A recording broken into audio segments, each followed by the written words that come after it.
नमस्कार साथियों, Suryanagari Uniqlo classes के यूट्यूब चैनल पर मैं डॉक्टर उर्मिला राठी आपका हार्दिक स्वागत अभिनंदन करती हूँ। आज की इस अगली कड़ी में हम मिला रहे आपको एक और जज से जो कि दो नौकरियों को लेके बैठा। क्या तो नौकरी एक ना मिले कि दो हैं। पहले जेलो सेलेक्टेड है और फिर आरजेएस में सेलेक्ट हुए। तो ऋषभ का हम स्वागत करते हैं राजस्थान की परंपराओं के अनुसार। साफा पहना करके एक फिट हो।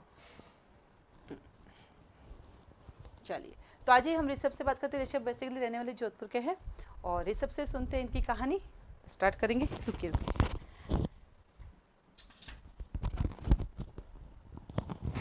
जी बेटा जी।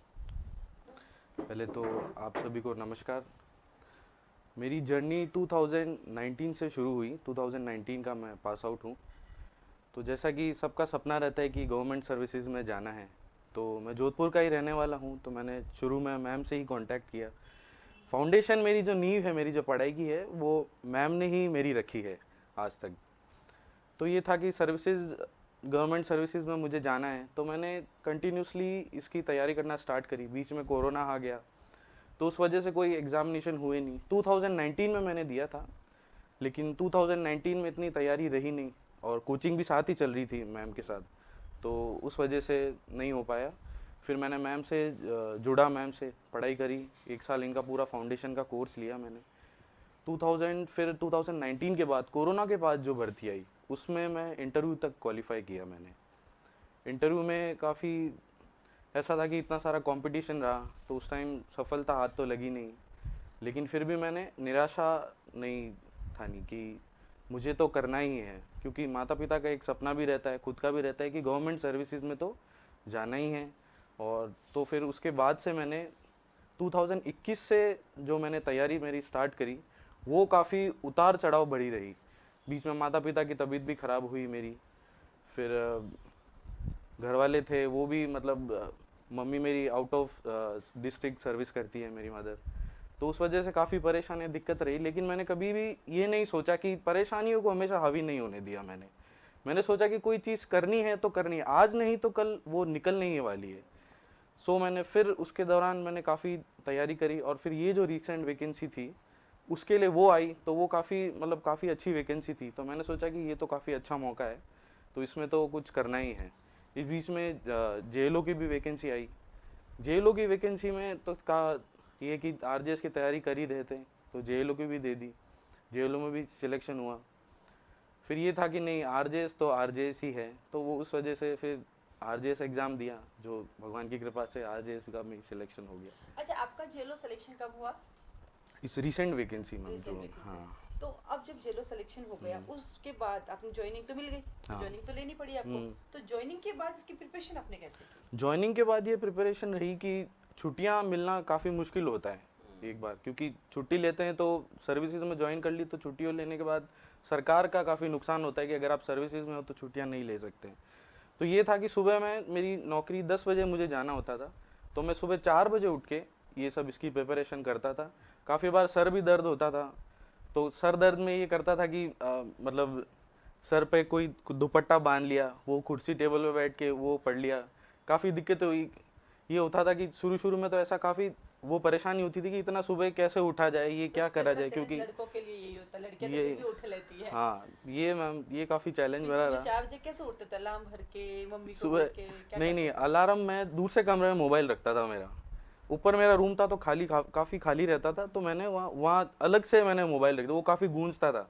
तो सुबह सुबह उठ के, और मैं एक टेबल पे कुर्सी थी, वहाँ बैठ जाता था खाली, और बस यही सोचता था कि नहीं, अब तो इस बार तो मौका है ऋषभ, अब तो तुझे करना है। 15-20 मिनट वहाँ बैठता था, फिर उठ के मुंह धो के जो भी फ्रेश होना है, वो 4 बजे से ले के मतलब 5 बजे से ले के 9:30 बजे तक मैं कंटिन्यूसली उसकी मैं प्रिपरेशन करता था विदाउट एनी ब्रेक, क्योंकि दिमाग में एक रहता था कि मैम करना ही है, इस बार तो वैकेंसी है तो निकालना है।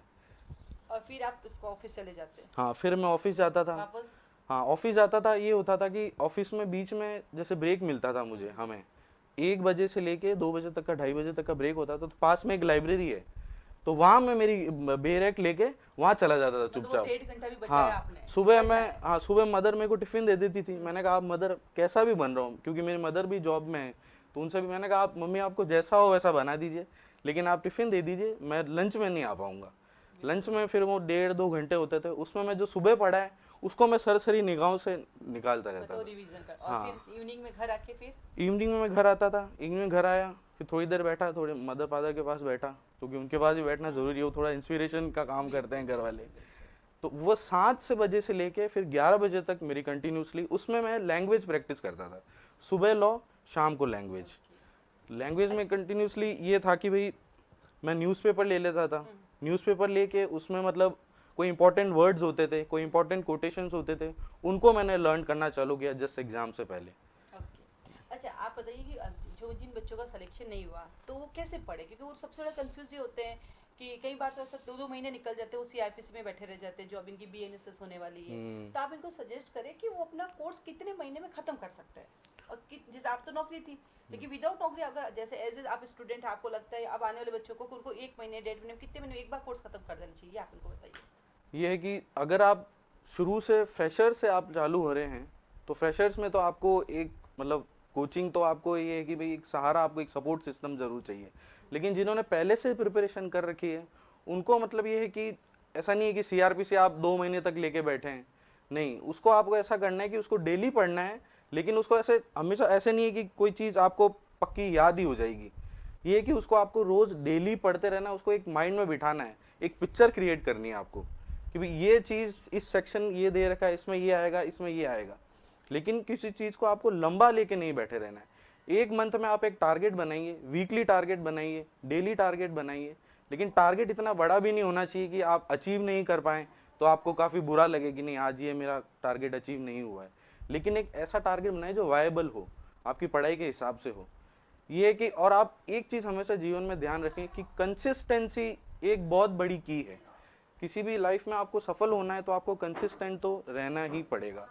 मैंने ये शुरुआत में मैंने हमेशा से ये ठाना कि कुछ भी हो जाए, कभी कभार मेरी तबीयत भी ख़राब होती थी, लेकिन उस टाइम भी मुझे ऐसा था कि नहीं, पढ़ना तो है मुझे। मैं डेली 6 से 7 घंटे मैंने डेली दिए हैं, डेली। कभी कभार छूट जाता था लेकिन वो मैं अगले दिन कवर कर लेता था। लेकिन एक कंसिस्टेंसी तो आपको रखनी ही पड़ेगी अपने जीवन में। ये एग्ज़ाम ऐसा है कि आपको कंसिस्टेंस रहना पड़ेगा irrespective of the circumstances. Okay. Last सवाल ऋषभ से करते हैं। ऋषभ, जैसे आपको पता चला आपका इंटरव्यू क्लियर हो गया, उस समय आपकी क्या फीलिंग थी, क्योंकि उस फीलिंग से इनको मोटिवेशन मिलेगा।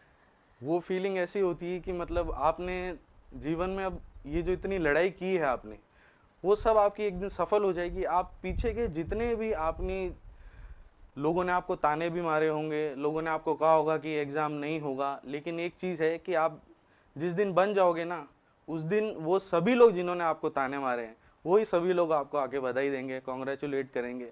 ये है कि एक एग्जाम्पल है कि कभी कोई मकान बनता है तो मकान जब बनता है तो लोग उसको बोलते हैं कि ये क्या है, मतलब कोई देखने नहीं आता है, लेकिन जब वो बन जाता है तो लोग उसकी काफ़ी तारीफ़ करते हैं। तो आप ये समझो कि अभी हम बनने के फेज़ में हैं, और ये मत भूलना कि एक ना एक दिन हम सफल ज़रूर होंगे। कंसिस्टेंस आपको रखना पड़ेगा बस जीवन में। एक और चीज जो अभी इन दिनों में सारे बच्चों में देखती हूँ, हम एक दिन तो पढ़ लेंगे 10 घंटे और दूसरे दिन गायब हो जाएंगे, फिर 10 दिन बाद फिर किसी का मोटिवेशनल स्पीच सुनेंगे, फिर पढ़ने बैठेंगे। नहीं तो ये इस तो दौरान आपका क्या रहा कि थ्रू आउट में आपके बीच में एक साथ कभी ऐसा वक्त 10-10 दिन पढ़ाई नहीं की, या आपने हमेशा कंटिन्यू पढ़ाई रखी है? कभी कभार बीच में कुछ ऐसी परेशानी आ जाती थी तो उसमें ब्रेक तो लग ही जाता था, लेकिन ऐसा ये नहीं किया कि एक दिन में 10 घंटे पढ़ लिया, क्योंकि ब्रेन भी एक लिमिट होती है, बर्न आउट हो जाता है। इसलिए कंसिस्टेंसी तो बहुत ज़रूरी है। ये नहीं कि आज 10 घंटे पढ़ लिया और कल उसको छोड़ दिया, ऐसा नहीं है। आप 6 घंटे पढ़िए, 5 घंटे पढ़िए, जो सब्जेक्ट है आप अपनी क्षमता के अनुसार सब्जेक्ट तय करिए कि भाई आज मुझे इतना पढ़ना है, ये इतना पढ़ना है, और मल्टीपल सब्जेक्ट एक साथ लीजिए, मेजर के साथ माइनर। और आपको लैंग्वेज तो डेली ही करनी है, क्योंकि आरजेएस में एक लैंग्वेज ही है जो आपको पार लगाएगी। ओके, एक लास्ट क्वेश्चन। जैसे बच्चे ना बहुत डिस्ट्रैक्ट होते हैं, वो सीपीसी का बैरक भी लाते हैं, टकवानी जी की बुक भी लेके आते हैं, परीक्षा मंथन भी लाते हैं। आपका क्या मानना है, एक बैरक सफिशिएंट है या बहुत सारे कलेक्शन करके फिर इनको स्टडी करनी चाहिए? नहीं, मल्टीपल सोर्सेज का तो आपको रिकोर्स नहीं करना चाहिए, एक सिंगल सोर्स होना चाहिए आपके पास। बेरक तो ऐसा है कि ये गीता है आपके पास, बेरक तो आपको रोज़ पढ़नी है। उसके साथ में आप कोई भी ऐसी बुक ले लीजिए जिसमें कमेंट्रीज हो और थोड़े उसके बाद उसके नोट्स हो, आप खुद के नोट्स बना लीजिए, लेकिन मल्टीपल सोर्सेज मत रखिए, क्योंकि उसमें क्या होता है, बहुत सारी कन्फ्यूजन्स होती है। मल्टीपल सोर्स ना रखिए, एक ही सोर्स लीजिए, उसके नोट्स बनाइए, और नोट्स इतने सही होने चाहिए कि आपको पढ़ते ही आपके समझ में आ जाए। चलिए, तो इसी कड़ी में हम ऋषभ को मिठाई खिलाते हैं धन्यवाद बोलते हुए। तो ऋषभ को जब सिलेक्शन आता मैंने इसको मैसेज भी किया था कि ऋषभ आना मॉक इंटरव्यू देने। उस दिन ऐसी स्थिति, इंटरव्यू से पहले ऋषभ के साथ एक बहुत बड़ी सर्कमस्टेंस आए। मम्मी को डेंगू हो गया, पापा को पैरालाइज हो गया। अब तो अकेला बच्चा, दोनों को संभाला और इसका इंटरव्यू होना जो उसने अभी बताई, और इन परिस्थितियों में भी इंटरव्यू निकालना है। तो उसके लिए ऋषभ को मैं सैल्यूट करती हूँ कि अपने आप को बैलेंस करने से सबसे बड़ी बात होती है। नहीं तो ऋषभ भी रोक के बैठ जाता, मम्मी की तबीयत ठीक नहीं, पापा की ठीक नहीं, मैं तो नहीं करूँगा, लेकिन कर दिखाया। तो जीवन में सबके पास परिस्थिति आती है जो कहीं ना कहीं आपके कंट्रोल से बाहर होती है, लेकिन आपको वो उस परिस्थितियों को ही तो करना है। क्या कहता है हमारे कानून के अंदर, एडजमेंट कब देंगे? अनकंट्रोल सर्कमस्टेंसेस में देंगे, अन्यथा तो देंगे नहीं। एडजमेंट नहीं लिया ऋषभ ने और अपनी कंटिन्यूटी कंटिन्यू रखी। तो आइए आप सबकी तरफ से ऋषभ को हम मिठाई खिलाते हैं। तो ऋषभ को जोधपुर का हमारा सबसे फेमस है चतुर्भुज का गुलाब जामुन, तो ये इसके जाता है। ऋषभ 2 बार खाना पड़ेगा, जेलो भी सिलेक्टेड है आप। पूरा आ चलिए, तो आप सबको भी ऋषभ की तरफ से ये करीजिए चलिए, तो ऑल द बेस्ट। और हम भगवान से प्रार्थना करते हैं कि ऋषभ सुप्रीम कोर्ट तक जाए और भगवान करे चीफ जस्टिस ऑफ इंडिया बन के आप रिटायर्ड हो। और जब बन जाओ तब तक मैं तो दुनिया में रहूंगी नहीं, तो ऊपर कहना उर्मिला मैम देखो बन गया फाइनली में। चलिए, थैंक यू।